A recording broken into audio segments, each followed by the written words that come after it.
Muy buenas tardes para todos. Muchísimas gracias por aceptar este espacio. Bienvenidos a nuestro diálogo de ciencias en el Museo de la Salle. El día de hoy tenemos una invitada muy especial, Catalina Torres, una invitada de la casa. Esperamos pues que les guste la charla. La idea es pues que Catalina nos comentes acerca de ti, de tu experiencia laboral, de tus estudios. Coméntanos un poco sobre ti. Hola, muy buenas tardes. Gracias a todos y todas por acompañarnos el día de hoy, por conectarse con nosotros. Mi nombre es Catalina Torres. Yo soy licenciada en biología. Tengo una maestría en gestión ambiental y una maestría en estudios artísticos. En este momento soy docente de la Universidad Central de la carrera de biología o el programa de biología, y también en este semestre en particular fui docente de la especialización que tiene en geografía y gestión del territorio. Listo. Muchísimas gracias, Catalina, por esa presentación. Bueno, vamos el día de hoy a hacer una charla sobre la percepción que tienen las personas, o bueno, la percepción que se tiene sobre los murciélagos, y hablar un poco sobre la estética de los murciélagos. Esto más o menos se refiere, ¿cierto, Catalina?, a cómo vemos a los murciélagos desde otra perspectiva, no desde una perspectiva biológica, no, sino ya de pronto desde una perspectiva cultural, desde una perspectiva social. Sí, claramente de eso vamos a hablar, de cómo percibimos al otro. En este caso, pues vamos a hablar un poquito más acerca de los murciélagos, pero en general es sí, cómo percibimos al otro. Listo. ¿Cómo percibimos digamos que en este caso hablaríamos sobre los murciélagos, pero en general es sobre, pues no solamente animales, sino percibir al otro como, pues, personas, como sujetos, y ya sean plantas o animales, cómo se perciben también culturalmente, que a veces eso lo dejamos a un lado por ser como, desde la parte biológica nos enfocamos esa su anatomía, morfología, la parte sistemática, y de pronto no tenemos en cuenta esas percepciones sociales y culturales que en muchas culturas lo perciben de otro modo. Digamos que pasó durante la pandemia que los murciélagos tuvieron una percepción demasiado negativa en este aspecto. Sí. Ahí en la presentación que les voy a mostrar, precisamente voy a hablar de eso que tú mencionas, Ángela, de cómo fue esa percepción de los murciélagos con todo el tema de COVID y qué actos violentos desató precisamente esa percepción. Pero sí, en general es que nosotros que estamos en las ciencias biológicas, pues tendemos a describir mucho esas características y a definir una especie versus otra, pero como para el público en general que no haga parte o que no esté ahí en las áreas de ciencias o ciencias biológicas, pues qué percepción tiene de estas especies, qué tanta información científica le puede llegar, cómo asume esa información científica, y pues básicamente eso es lo que vamos a tratar el día de hoy. Vale, listo.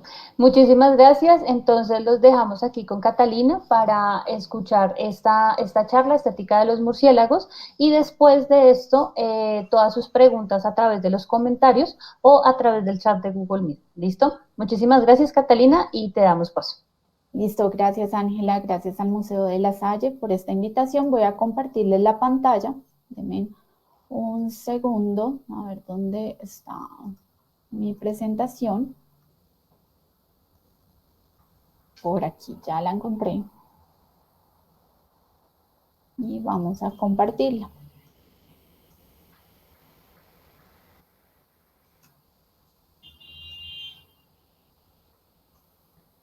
Entonces, ¿me confirman por favor si ahí ven la pantalla? Sí, sí, señora, sí Sí, se está señora. viendo.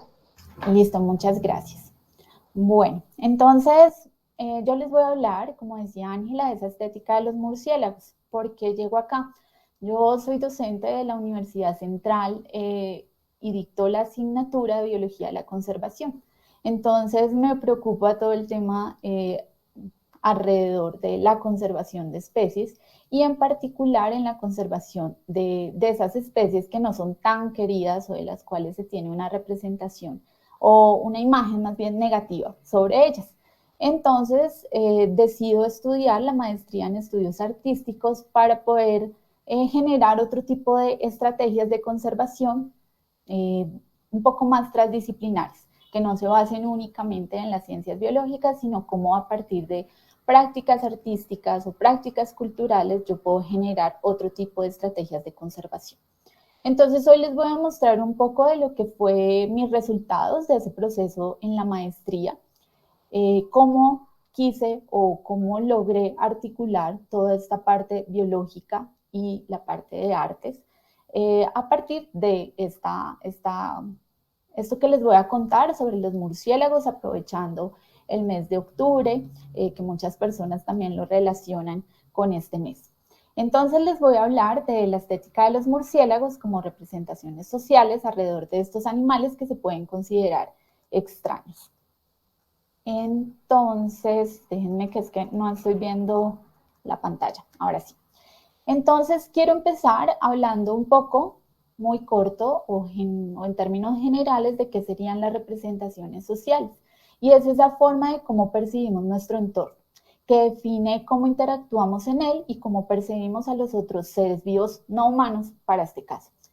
Entonces, podemos pensar que esa percepción que tenemos de nuestro entorno nos genera una experiencia estética. Y acá me quiero detener un poquito también en este autor, porque o en esta autora, cuando hablamos de estética no nos estamos refiriendo a lo bonito, lo feo, lo estético, no estético, sino a la experiencia estética, de acuerdo a lo que nos menciona Mandoki, como esa apertura que tenemos todos los sujetos a ese mundo circundante.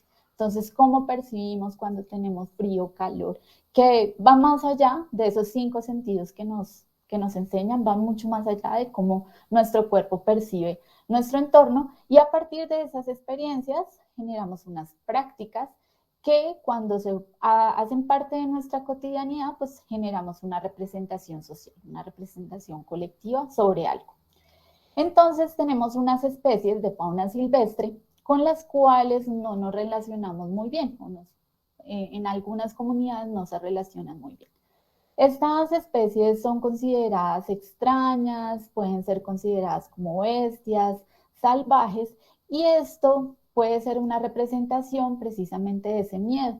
Entonces nosotros tendemos a lo que le tenemos miedo, lo rechazamos. Le tenemos miedo, rechazo a todo lo que sea diferente, a lo que sea ajeno de nuestra cotidianidad. Entonces, salen categorías como algo monstruoso, como algo salvaje, que estarían definiendo lo que para nosotros serían unas especies de fauna silvestre, para muchas comunidades puede ser algo totalmente negativo. Esto, como les mencionaba, la categoría monstruo, que se vuelve muy importante en el desarrollo de la maestría para mí, para mi tesis, podría ser una representación de los miedos sobre la muerte y el mal, haciendo referencia a una mezcla entre realidad e imaginación. Entonces quiero que se imaginen, por ejemplo, cuando una persona entra a un bosque o entra a un sitio totalmente oscuro y ve moverse algo o ve o escucha algo. Debido a la poca visibilidad que tenemos, podemos conferirle a eso que vimos o a eso que escuchamos características irreales o exageradas, como por ejemplo unos cachos enormes o unos ojos rojos, o que sea un individuo mucho más grande de lo que realmente es. A partir de esos numerosos relatos de encuentros con estos animales que son extraños, que son fuera de nuestra cotidianidad, pues nacen muchos mitos y historias fantásticas que están definiendo la forma como nos relacionamos con estos. También podemos conocer de ellos a partir de esos modos de explicar cómo surgen, que para muchas comunidades estos relatos son muy importantes, o de dónde vienen, y pues esto es el resultado de esas diversas cosmovisiones o símbolos que tienen una comunidad o diferentes comunidades sobre estas especies. Entonces, esto básicamente lo que nos dice es que hemos tenido una forma de agenciar esas relaciones con el otro desde el antropocentrismo. Entonces, es una relación que tenemos con la naturaleza como si fuera diferente a nosotros, como si nosotros no hiciéramos parte de ella. Y pues esto también nos lleva a una profunda crisis ambiental que todos podemos reconocer. Entonces, ¿qué necesitamos? Ampliar esas representaciones sociales. Si bien pues ya se tienen unas representaciones sociales que son unos constructos culturales, pues no podemos del todo eliminarlas, o pues digamos que no sería la idea de lo que fue mi proceso, pero sí quería ampliar esas representaciones sociales, donde fuera posible construir rutas transdisciplinares a través del arte, porque estaba en esa maestría de estudios artísticos, donde encontrara formas de pensamiento diversas que nos permitieran otro tipo de relaciones. Y entonces acá pongo este tema de modos relacionales, cómo nos podemos relacionar con el otro de una forma más amable. Partiendo de esto que les mencionaba, que el humano pues siempre ha estado o ha querido distanciarse totalmente de esa posibilidad animal o de esa esencia animal, donde el humano no es más que una construcción de él mismo que busca rechazar todas las capacidades y vulnerabilidades animales. Entonces acá encontramos una fuente de analogías donde el animal lo podemos considerar bestia, como les mencionaba, o algo primitivo, algo monstruoso, algo salvaje, y ahí encontraríamos esto, que es esa otra edad, como lo exótico, que esto es algo que está muy presente en nuestra cotidianidad, de que a veces podemos hacer más acciones para cuidar o preservar, por ejemplo, los animalitos de compañía, que pues todos o muchos los queremos, pero que cuando hablamos de fauna silvestre, pues ya es algo que es mucho más ajeno y de pronto no podemos llegar a entender realmente cómo podemos conservar estas especies.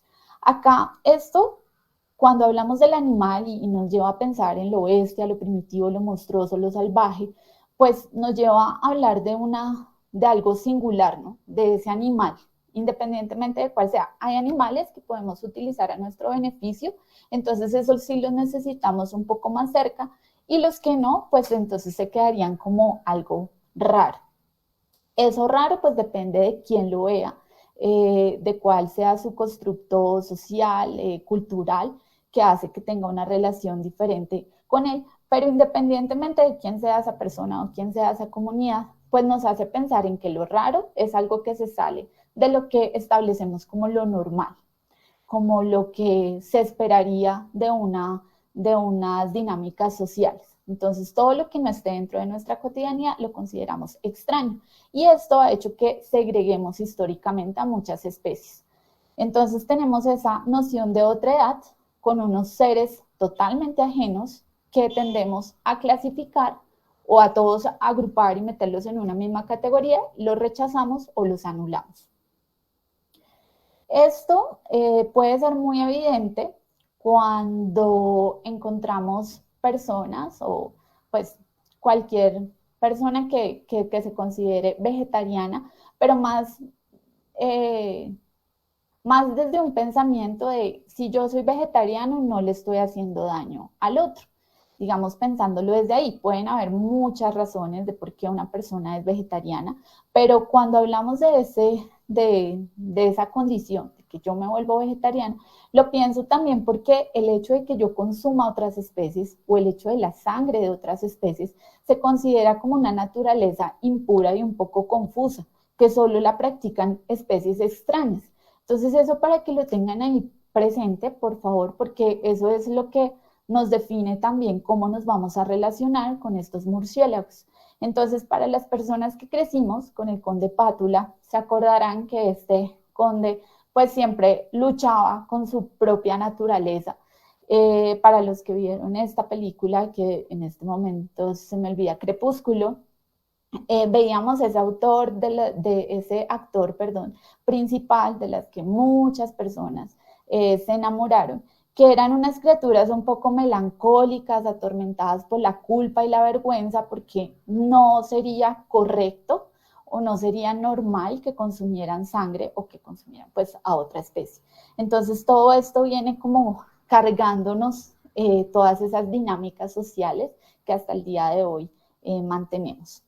Tenemos la imagen de los murciélagos como vampiros, entonces tenemos el reconocidísimo Drácula, la historia de Drácula de Bram Stoker, que se inspira en una historia mucho anterior, que de pronto es poco conocida, de una mujer vampiro, y estas narrativas surgen a partir de esas historias del proceso de colonización. Entonces, cuando llegan los colonizadores a América, empiezan a escuchar unas historias sobre un animal que consume sangre como tal.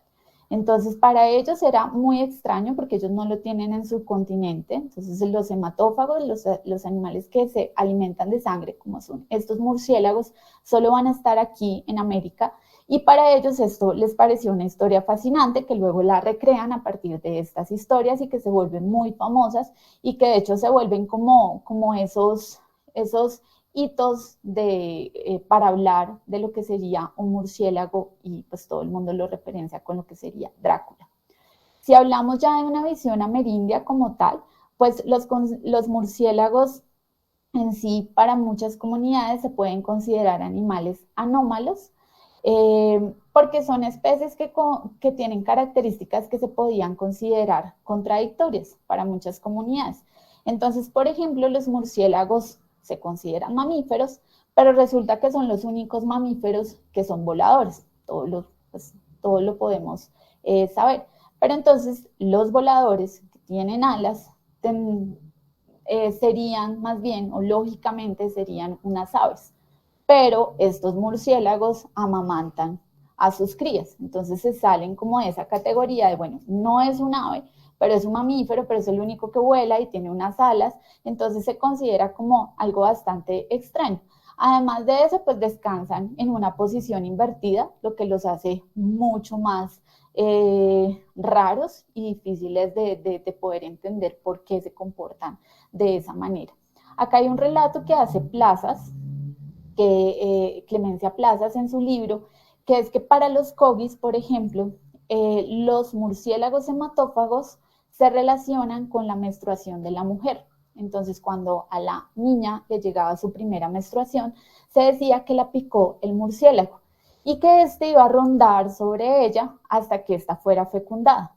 En el momento en que la niña fuera fecundada, pues ahí decían que ya le espantaban ese murciélago. Entonces, si ustedes lo analizan un poco esto, estamos hablando de que cuando una mujer está menstruando, quiere decir que no está embarazada como tal, digamos, en términos generales.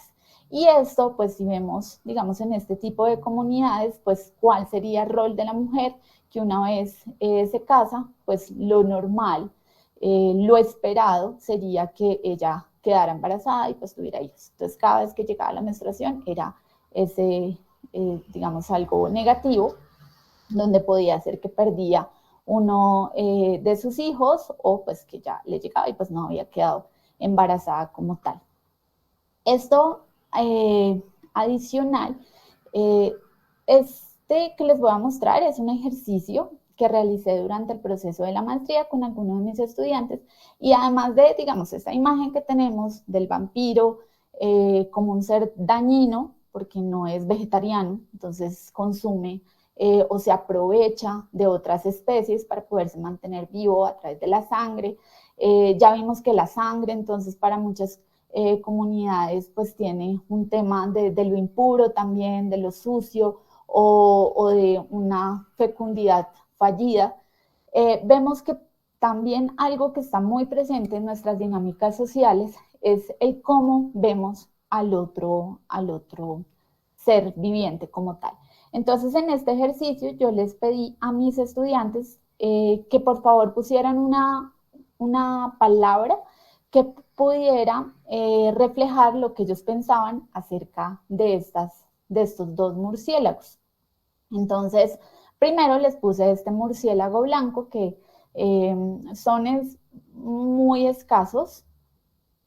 Ambos se distribuyen acá para Colombia, pero pues hay pocas especies que son totalmente blancas, no porque tengan algún tipo de condición especial, sino que así son. Entonces miren las categorías que ellos ponían cuando vieron esta imagen, siendo como tal un murciélago.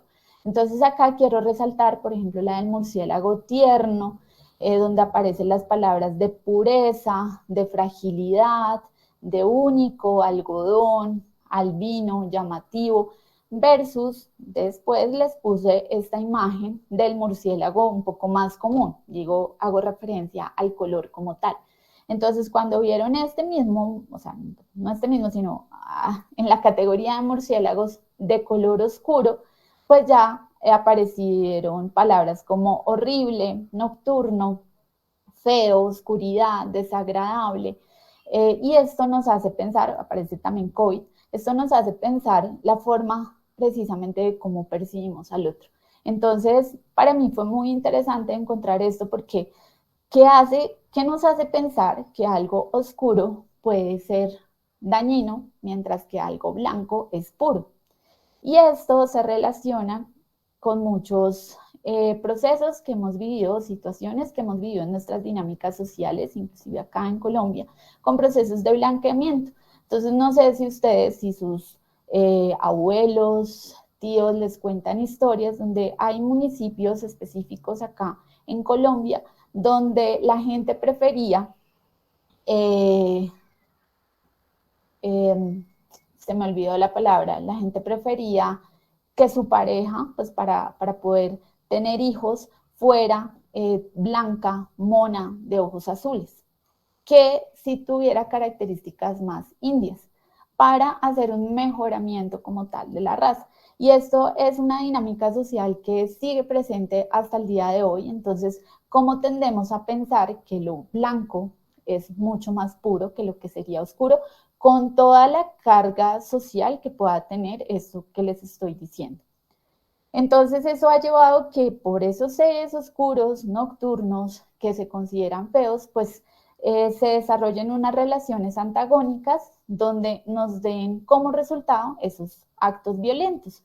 Entonces, como lo mencionaba Ángela, veíamos, por ejemplo, en pandemia,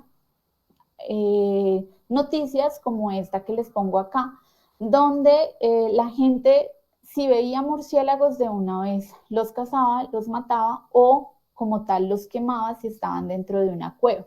Entonces, a pesar de que grandes expertos nos decían que no había ninguna evidencia que vinculara como tal el coronavirus con muchas especies de murciélagos, pues la gente sí generó actos violentos frente a ellos por toda la información que se movía también por redes y noticieros. Ese desconocimiento que tenemos o precisamente una facilidad a una información mucho más rápida que no es del todo verídica, a diferencia pues de la información o del conocimiento científico como tal, hace que tengamos un gran desconocimiento de estas especies, que no podamos individualizarlas. Entonces, cuando hablemos de murciélagos, hablamos de murciélagos uno, como si fuera solo un grupo. En Colombia hay aproximadamente 207 especies si contamos las últimas descubiertas. Y entonces, ¿cuántos colombianos de acá conocemos cuáles son esas especies? ¿En qué se diferencian? O solamente tenemos la imagen del murciélago hematófago, que lo conectamos al murciélago vampiro, que lo conectamos a lo impuro, a lo que no sería natural, porque son hematófagos como tal. También pues se les asocia con el tema de transmitir diversas enfermedades. Antes del COVID pues también estaba todo el tema de la rabia, que si bien es cierto, pues también haría referencia a cómo nosotros nos relacionamos con ese entorno, qué tanto lo estamos transformando, qué tanto nos estamos metiendo en el hábitat de ellos están perdiendo su hábitat. Entonces, si antes ellos consumían la sangre de ciertas especies, pues ahorita tienen más cercana la sangre de especies humanas o de ganado, que lo estamos metiendo por todas partes. Entonces, pues va a ser lógico que ellos, al tener mayor facilidad de estas presas, pues accedan a ellas. Entonces, esto nos lleva a generar, como les mencionaba, estos actos violentos. Entonces, ¿qué se puede hacer para cambiar esos actos violentos? Entonces, yo partí de un supuesto donde yo quería mitigar esas relaciones antagónicas que se tienen con algunas especies, porque pues no es solo el caso del murciélago, también tenemos la zarigüeya o chucha, tenemos muchas ranitas, tenemos varias serpientes, en las cuales podríamos estar contando una historia muy similar. Y yo partí de este supuesto donde decía que el sentir al otro, conocerlo y darle ese valor como ser sintiente, me iba a dar como resultado menos actos violentos hacia ellos. Entonces, dije que a partir de esto, del sentir, conocer y darle ese valor de ser sintiente, se podría reevaluar la forma de cómo nos relacionamos con los otros y así desarrollar procesos empáticos. Entonces, acá yo partí de esta premisa y es qué puedo compartir con el otro, porque a veces cuando desarrollamos esas relaciones antagónicas, hago mucho énfasis en lo que me diferencia con el otro. Entonces eso lo vemos normalmente en las dinámicas cotidianas. Entonces cuando yo conozco a una persona que dice algo que a mí no me gusta o que es contrario, pues ya tiendo a considerarlo muy diferente a mí y a aislarme de esa persona. Y entonces yo quería partir más bien de lo que nos hace iguales, de lo que tenemos similar para poder acercarme precisamente a ese otro. Entonces acá quiero que piensen en algo y es que, por ejemplo, cuando uno va en la calle y ve pasar a otra persona, uno puede que ni la salude, cada quien se fue por su lado y ya. Si en cambio estamos en un curso, en algún evento, y tenemos al lado a una persona, pues por cortesía la podemos saludar, pero si no llegamos a hablar con esa persona, pues no vamos a generar un lazo fuerte hacia él, no, digamos que somos empáticos porque sabemos que somos seres vivos, somos humanos y sabemos que nos afectan las mismas cosas, pero más allá de eso, pues no vamos a tener una relación o un vínculo cercano con esa persona. En cambio, si ustedes se ponen a hablar, a conocer qué haces, qué estudias y empiezan a encontrar esos puntos de encuentro, esos puntos de símil que nos hace ser más afines, pues eso hace que nuestra empatía hacia esa persona sea mucho más fuerte. Entonces yo parto de esa idea para generar lo que fue la experiencia sensible como tal, que se denominó el mundo patas arriba. Entonces acá quiero hacer una aclaración y es que no se trata cuando yo hablo de sentir como el otro o de ser empáticos, de lo que se supone que es ser empáticos, que es ponernos en el lugar del otro o ponernos en el zapato del otro, no me refiero a como tal pensar como el otro. Entonces, esto no se trataba de ahora me voy a convertir en murciélago o quiero pensar como murciélago o me voy a disfrazar como murciélago, sino a través de mi cuerpo, de toda esa corporalidad, pues mirar cómo o qué tenía más bien similar a estas especies, al murciélago como tal o a una chucha. Desde mi cuerpo, sabiendo que hay algo que nos une, por lo menos somos mamíferos ambos, entonces, ¿qué de eso teníamos en similar? Entonces, tomé, hoy les voy a hablar de 3 rasgos que tienen estos murciélagos. Entonces, yo les había dicho que ellos descansaban invertidos y de hecho comen invertidos, tienen a sus crías ahí invertidos cuando se perchan. Y entonces yo quería recrear o quería sentir que era ver el mundo patas arriba como tal. Esto no es, o para mí, digamos, en este proceso no fue tan fácil. No sé si ustedes lo han podido hacer o es fácil para ustedes pararse patas arriba como tal, pero era una forma de decir, bueno, los murciélagos lo hacen todo el tiempo, ¿qué pasa si yo lo hago? Puedo experimentar con mi cuerpo, puedo conocer mi cuerpo para poder acercarme un poco más a ellos desde lo que yo siento, más no desde lo que pensaría que ellos sienten. Simplemente, ¿qué sería ver el mundo como ellos lo ven? ¿Qué pasa cuando estoy invertida?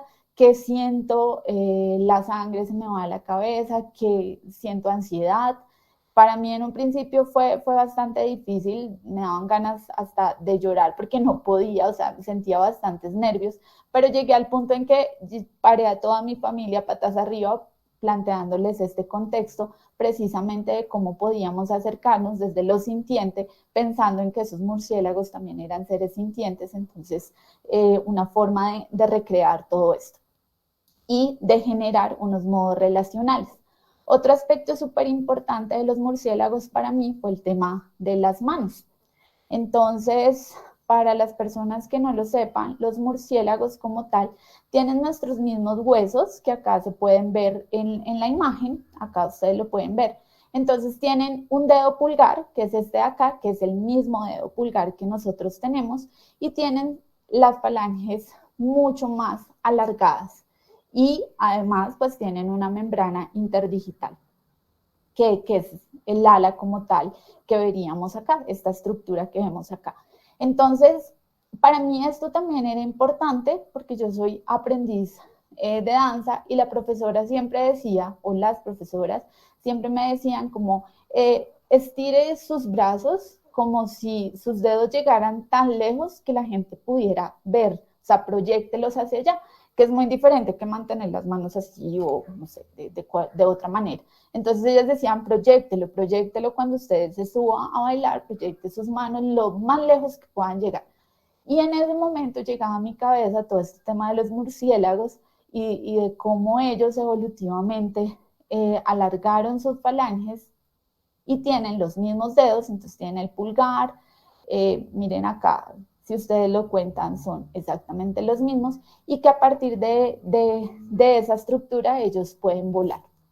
Entonces, acá simplemente un videito, este murciélago no está presente para acá, para América, pero fue un video donde precisamente se puede ver muy bien cuáles serían los dedos de ellos, cómo ellos también logran abrazar a sus crías, movilizando sus dedos. Y pues digamos que todo esto también hacía referencia en esa experiencia sensible de cómo yo puedo manejar mis dedos, cómo puedo manejar mis brazos, cómo me muevo para poder tener un acercamiento a lo que sería ellos y a su forma de movilizarse. Esto también se complementó con el tema de danza. Entonces, en danza se utilizan algunos instrumentos que hacen alusión a algunas alas como tal. Pero entonces, siempre que yo veía eso, yo lo asimilaba con alas de aves o alas de mariposa. Pero cuando uno se imagina esto, hace referencia a unas mariposas de las brillantes, mariposas diurnas, no mariposas o no polillas como tal. O si yo me imaginaba que era un ave, pues también uno piensa en esos seres muy brillantes y no en un chulo, lo que podría ser un cuerpo. Entonces, precisamente eso hacía referencia a cuáles son esos esas representaciones sociales que tenemos de ciertas especies y la forma como nos relacionamos con estas. Y el tercer elemento que quise poner o tomar en esta experiencia sensible fue algo que en biología y en la asignatura de taxonomía y sistemática animal, en el módulo de mamíferos o en mastozoología, las personas que estudian mamíferos, se hace todo el tiempo. Pero al hacerlo con mis estudiantes, yo veía que muchas personas no tenemos claro esto. Entonces, como por ser mamíferos, a nosotros, una de esas características de ser mamíferos es que tenemos dientes diferentes, somos heterodontos. Entonces, acá, como ustedes ven en este cráneo, ustedes van a ver que tienen unos incisivos, que son los de amarillo, que son estos de aquí adelante. Tenemos unos caninos, o los que llamamos colmillos. Luego seguirían estos que se ven acá un poquito en verde, los premolares y finalmente tenemos unos molares. Esto, como les decía, pues es una información muy básica. Cuando uno está estudiando mamíferos, pues hace una fórmula dental de estos mamíferos para poder seguir unas claves. Y yo decía, bueno, si todos tuviéramos esta información, realmente podríamos conocer un poco más al otro. Entonces les hago la pregunta de cuántos de ustedes saben, los que tienen mascotas, cuál es la fórmula dental de su perro, de su gato, o de la vaca, si los rumiantes también tienen estos incisivos arriba o cómo hacen para poder comer el pasto y poderlo quitar o arrancar de donde está. Entonces, con base en esto, le pedí a todas las personas que por su lengua, con su lengua, pudieran tocar sus dientes, que es algo tan importante. Y ahí parto también de una premisa y es que si uno conoce su cuerpo, si uno o lo intenta conocer, porque puede ser un proceso de toda la vida, eh, puede conocer un poco más al otro o puede tener una relación un poco más estrecha a partir de su propio autoconocimiento. Entonces, muchas veces en lo que nos pasa como seres humanos es que nosotros mismos, primero no conocemos nuestro cuerpo, no nos relacionamos con él, nosotros mismos nos autosaboteamos, entonces decimos no puedo, no lo hago, no sirvo para esto, porque partimos de eso que no conocemos nuestro cuerpo. Y eso es algo que las prácticas artísticas nos ha ayudado muchísimo para poder conocer precisamente a nosotros mismos, nuestro cuerpo y así poder conocer a los demás. Entonces, acá, con respecto a esta fórmula dental, ustedes la pueden sacar. ¿Cuántos incisivos tienen? ¿Cuántos caninos tienen? Los premolares, que serían esos que tienen dos cúspides un poco más largas, o los molares, que serían esa muelita mucho más roma de 4 cúspides. Con base en eso, ya conociéndonos nosotros, sabiendo cuántos dientes teníamos, entonces yo les haría la pregunta de cómo tiene los dientes un murciélago. Y si nos vamos al tema de esa imagen de vampiro, entonces lo que hemos escuchado es que el vampiro viene a donde su presa, la ataca en el cuello y le deja los dos colmillos marcados ahí, que esa fue la mordida del vampiro. Entonces, ¿qué tan cierto puede ser esto? ¿Qué tan real es?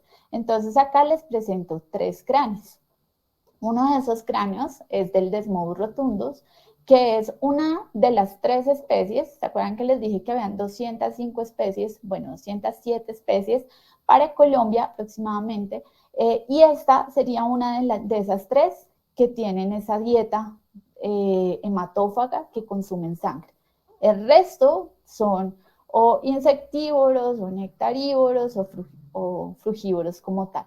Entonces miren el cráneo de ese vampiro que pensábamos. Uno, si ve el cráneo así rápidamente, uno diría, bueno, este tendría unos caninos o unos colmillos mucho más grandes, o este de acá. Pero si ustedes lo miran, bueno, acá tenemos cada una de esas especies que les decía que están presentes para Colombia. Entonces estos dos tienen una dieta totalmente diferente, no son hematófagos, en cambio este sí. Y miren, digamos, la forma como él evolucionó para adaptarse a esta dieta tan específica y ser tan especialista. Entonces, no sé si acá le alcanzan a ver, tiene una hendidura y él lo que hace es morder a su presa con estos incisivos, que si ustedes se tocan sus incisivos, pues no van a ser muy diferentes a estos de acá. Estos son procumbentes y además son filudos, afilados como tal, y con ellos son esos dos de ahí, ellos van a introducir esos dos en su presa. Además, en su saliva pues tienen una sustancia que ayuda a que no se coagule tan rápido la sangre, y por esta hendidura que les decía de ahí, pues por ahí es donde van a lamber y pues van a absorber toda la sangre. Adicional a esto, mírenle este pulgar que tiene acá. Entonces recuerden cuando yo les decía lo de la mano, que tenía los mismos dedos de nosotros. Este pulgar que tiene acá y por acá, estos estarían las falanges alargadas, pero este pulgar, mírenlo como es de grande. Entonces esto nos dice que ellos tienen un hábito totalmente diferente a las otras especies. Entonces ellos no es que lleguen volando, pues sí vuelan como tal, pero ellos son mucho más inteligentes, diría yo. Ellos son mucho más suspicaces con sus presas. Entonces ellos pueden llegar y quedarse o en el lomo, por ejemplo, si estamos hablando de una vaca, de un ternero, o en el pasto, y con los dedos y con un desarrollo de la espalda como tal, ellos van a ir caminando y van a ir subiendo a la parte más caliente que tenga su presa. Y ahí lo que van a hacer es introducir sus incisivos, que no son los caninos como tal, como se puede ver en esa imagen de vampiro como tal. Todo esto, ¿por qué se los menciono? Y por qué, digamos, hice tanto énfasis en buscar esas similitudes. Es porque al poder detallar esas similitudes, nos podemos encontrar con especies que sí sean raras o sean oscuras para nosotros, pero que tienen un montón de características a lo que denominamos diversidad como tal, esa diversidad biológica. Este, por ejemplo, también es otra especie de murciélago que no es hematófago, y uno dice, pero ¿por qué tiene toda esa cantidad de formas como tan raras? Pues uno dice, sí, uno ahí no puede decir que sea lindo si uno quisiera. Pues sí, puede ser bastante raro, pero eso solamente es el resultado de una diversidad biológica. y esto puede ser considerado un acto creativo. Y con esto quiero finalizar porque entonces uno podría decir o extrapolar que entre más creativos seamos, pues mayor diversidad habrá. Y esa diversidad, como puede ser la diversidad biológica, es el resultado de una acumulación de cientos de cambios que se han dado a través del tiempo y que nos han permitido a muchas especies sobrevivir y estar presentes. Entonces, ese era el mensaje que les quería dar. Muchísimas gracias por su atención. Bueno, muchísimas gracias, Catalina. Muy buena, interesante tu intervención, tu charla. Quedan como varias cosas y varias inquietudes con respecto a la charla que nos brindaste. Digamos, me causa curiosidad cuando tú dices socialmente, hay algo que nos dicen como que lo blanco es bueno y lo oscuro es malo. Pero digamos, eso también tiene una referencia y una connotación muy religiosa, porque digamos, lo blanco es lo puro y siempre ponen a la Virgen María de blanco, y lo oscuro, pues es lo malo y lo maligno, y ponen, digamos, que en un contexto religioso, pues al diablo como con esos colores oscuros. Entonces, digamos que tiene como también una connotación religiosa, todos esos aspectos de que uno ve estos animales como algo maligno, ¿no? Por esa connotación religiosa. Sí, totalmente de acuerdo, Ángela. Precisamente no me quise meter con el tema de religión, pero claro, viene mucha información de esa, viene ahí de un proceso cuando nos colonizaron y digamos todas esas ideas que traen a América, que hacen que cambien unas formas de ver y que pues han generado esa relación que tenemos con estas especies. Y pues también mira que eso se puede ver en las dinámicas sociales cotidianas que tenemos con el resto de las personas. No, si no estuviéramos hablando de animales, entonces también uno se pone a pensar, ah, ok, cuando uno empieza a rechazar otras personas, ¿por qué lo hace? Ah, es que es más morenito, es que es como indiado, entonces no, yo soy más mona o yo soy menos mona o lo que sea, pues digamos que de dónde viene todo eso y es simplemente formas de relacionarnos. Sí, digamos que también pasa mucho con el lenguaje, ¿no? Digamos, cuando uno se refiere a las aguas sucias, habla de las aguas negras. Eso fue algo que también aprendí en algún momento, que uno hablaba sobre las aguas limpias, aguas transparentes, pero las aguas de los alcantarillados se les dice aguas negras. Entonces, es referirse, tener esa connotación de lo negro como lo malo, lo sucio, lo feo, son connotaciones que se dan culturalmente. Sí, que por eso cuando yo les hablaba del tema de la danza, pues cuando uno está ahí, cuando uno ve un espectáculo, pues lo ve lleno de brillo, muchas veces, pues con referencia al estilo que yo hago, es como muy brilloso, con muchos colores, uno no se imaginaría que salga alguien, pues, y que la persona piense en un murciélago, pensaría en esas especies que son mucho más llamativas, que son emblemáticas o carismáticas, y no en estas. Entonces tenemos una tarea mucho más fuerte porque ¿cómo hacemos para poder ampliar esas representaciones? Vuelvo, insisto, no es quitar las otras, pues esas están, son construcciones sociales, sino cómo puedo mostrar un lado más positivo de lo que serían estas especies. Sí, digamos algo que también tú mencionabas al principio, y es estos animales que por su desconocimiento uno los considera como raros, como monstruosos, entonces se ven muchas veces en las ilustraciones o en los libros de campo, cuando se hacían descripciones de animales que no se conocían, pues se hacía la descripción de que era un animal monstruoso, raro, se amplificaban de pronto sus características por el mismo desconocimiento. Sí, era la forma como lo escribimos, entonces yo ahí les decía, claro, eso depende de cómo lo percibamos. Entonces eso nos pasa muchas veces todavía con relatos, digamos, no hablando de cuando nos colonizaron, que salieron todo este catálogo de bestias, porque para ellos muchas de esas especies no estaban allá, entonces les parecían rarísimas. Pero mira que eso pasa, si uno se fuera a un sitio y no ve o ve algo pasando rápido, entonces aparece la gente diciendo, ay, no, sí, es que fue algo, un demonio que pasó volando o fue ave maligna, una bruja. Entonces, básicamente, pues sí, eso es de precisamente percibir al otro. Claro, digamos, hay muchas cosas en el campo. que se asemejan, o bueno, las personas del campo dicen, está cantando una bruja o pasó tal y resulta que es el canto de un ave. Eso pasa mucho con las percepciones, ¿no? De lo desconocido le quieren dar como una representación social buena o maligna, pero le dan una representación a algo que no conoce.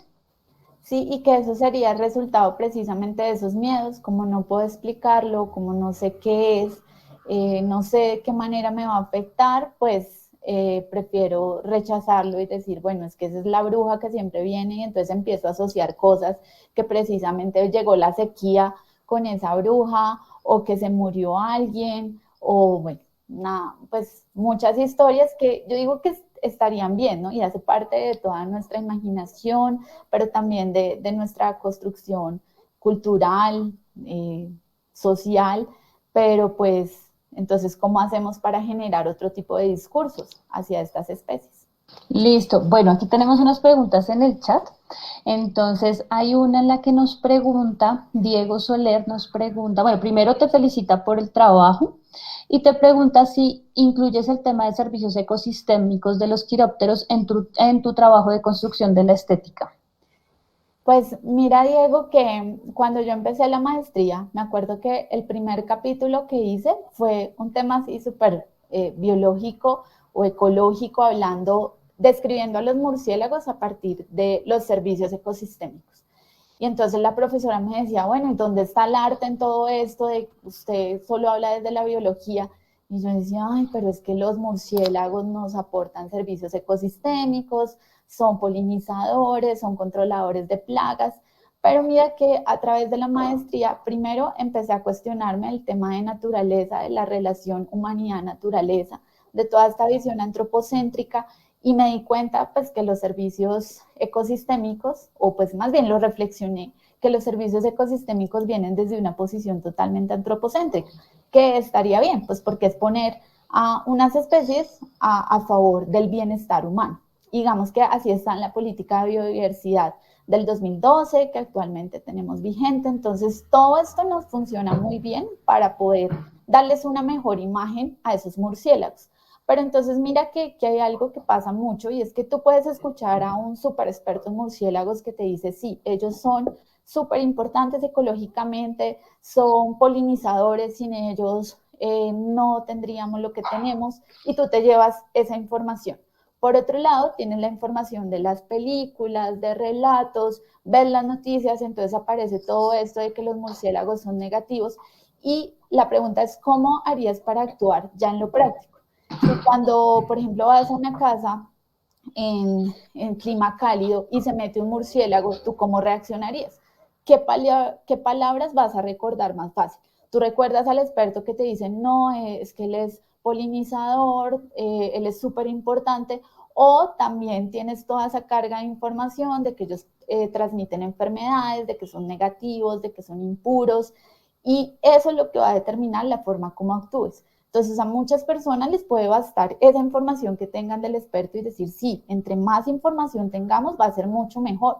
Y de hecho, a nivel mundial, precisamente eso es lo que hacen las personas que trabajan con estos grupos de murciélago, de reptiles, de anfibios, que generan información muy importante, pero que las otras personas que no están ahí investigando sobre esto, pues qué tanto acceso tienen a esta información y qué tanto interiorizan esa información. Entonces yo puedo decir, ah, sí, son importantes. Yo sé que las arañas son súper importantes acá, pueden controlar a los zancudos, pero ya cuando la veo, ¿cuál es mi reacción frente a ella? Entonces ahí es donde necesitamos más cosas, además de lo científico y de toda esta información, que es muy importante, pero necesitamos otro tipo de herramientas. Listo, gracias. Sí, es muy importante también tener en cuenta a las personas que no están en el campo científico para divulgarles todo este tipo de información. Bueno, hay otra pregunta que nos hace Guadalupe del Pilar Pinzón y es, ¿está bien decir las alas de los murciélagos sabiendo que se comparan con las manos de los seres humanos?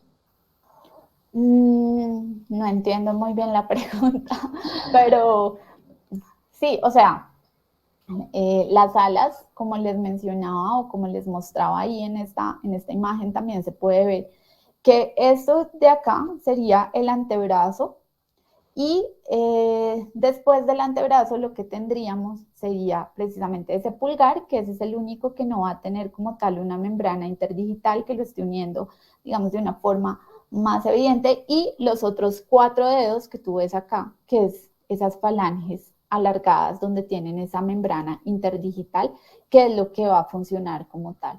Como las alas, pues en sí es toda esta estructura, toda esta membrana la que le permite, y claro que hay un movimiento de todos los brazos, de la espalda, de todos estos músculos, pero pues una de las cosas que no saben muchas personas es cómo es el ala de un murciélago versus el ala de un ave, por ejemplo, que ya sería una morfología, una anatomía totalmente diferente. Sí, yo creo que de pronto se refería un poco a eso, que nosotros o pues las personas entienden el ala como de las aves y pues las aves tienen plumas, entonces de pronto un poco se refiere a esta parte. Bueno, hay una última pregunta y es José Díaz, dice, teniendo en cuenta el trabajo que has desarrollado como profesional de las ciencias y el arte al mismo tiempo, ¿por qué consideras que es importante para la sociedad esa simbiosis entre estos dos aspectos? Pues básicamente porque, o lo más fácil de pensar es que nos va a brindar mejores herramientas y estrategias de un tema tan complejo donde, insisto, no es solamente esa información científica, que es muy válida y muy importante, sino que cómo hacemos para que esa información llegue a las personas, llegue a todas las personas, y que tengamos un cambio en la relación con muchas especies, con los mismos ecosistemas, que podamos agenciar otro tipo de prácticas más sostenibles. Entonces, precisamente el arte nos puede servir para mover todo este tipo de prácticas y relacionarnos de otra manera. Entonces, pienso que ahí es donde está la clave, porque es un tema muy complejo, donde va un tema, un ámbito político, un ámbito social, un ámbito económico. Entonces, cuando tenemos un problema muy complejo, pues toca tener muchas herramientas para poderlos abordar, muchas disciplinas ahí interactuando para pues poder mitigar esa problemática que queremos. Listo, muchísimas gracias Catalina. Digamos que es muy importante también ver esa otra perspectiva, eh, pues de los animales, no solamente biológica, porque pues estamos, digamos que la mayoría de nosotros estamos en un campo biológico, científico, y es ver esto y cómo se pueden fusionar dos, digamos que dos disciplinas que uno pensaría que no se podrían fusionar, que son las ciencias y el arte, ver cómo se pueden fusionar y cómo de ahí pueden salir investigaciones muy importantes. Entonces, muchísimas gracias por compartirnos tu trabajo, por compartirnos tu experiencia, por este espacio y pues no sé si tienes algo más que decir. No, muchas gracias. Por ahí veo a varias personas conectadas, entonces muchas gracias por acompañarnos el día de hoy. Me encantó estar acá, contarles un poco de lo que fue mi proceso en esta maestría de estudios artísticos, hacia dónde quiero ir, y pues el campo está ahí totalmente disponible, hay mucho por hacer con todo estas especies extrañas o fauna queer, que no les hablé, digamos, de ese concepto, pero es algo que quiero seguir desarrollando. Entonces, muchas gracias a todos y a todas por acompañarnos el día de hoy. Vale, muchísimas gracias a todos por conectarse a nuestro espacio de los de ciencias. Los esperamos próximamente en nuestros encuentros. Gracias a ti, Catalina, gracias a todos los asistentes. Y recuerden seguirnos por nuestras redes sociales, Instagram, por Instagram, Museo de la Salle Boc Boc, por Facebook, por Twitter y por YouTube. Entonces, muchísimas gracias a todos y los esperamos en un próximo encuentro. Que estén muy Gracias. bien.